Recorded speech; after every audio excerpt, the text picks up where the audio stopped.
In today's video, I'm going to teach you how to add a column in Mailchimp.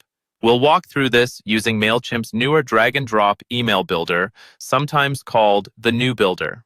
By the end, you'll know exactly how to turn a simple, single-column email into a more structured layout with 2 or 3 columns for things like images, text, or buttons. First, start by opening Mailchimp and heading to your main dashboard. From here, either create a brand new email campaign or open an existing campaign that you want to edit. If you're starting from scratch, just follow the usual prompts to set up the basics of your campaign, like the audience and subject line. If you're editing, just click into that campaign so you can modify the design. Once your campaign is open, look for the section labeled Content. This is where you control everything that appears in the body of your email. Click on Design Email. This will launch the drag-and-drop editor, which is where we'll be adding your columns.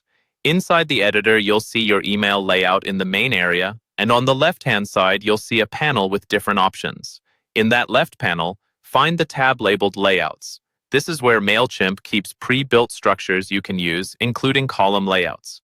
Click into Layouts, and you'll see different options, such as single column, 2 columns, or 3 columns.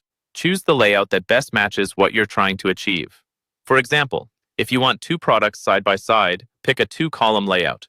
If you're showcasing 3 features, choose a 3-column one. Now click and drag your chosen layout block from the left panel into the email preview on the right. Drop it exactly where you want the new columns to appear.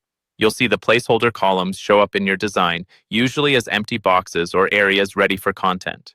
With the columns in place, it's time to fill them. Go back to the left panel and choose the specific content blocks you need, like image, text, or button. Click and drag each content block into one of the columns. You can add an image to the first column, some descriptive text in the second, and maybe a call to action button in the third. You can continue to tweak the content in each column, adjust spacing, and rearrange blocks until the layout looks clean and balanced, giving your Mailchimp email a professional multi-column design.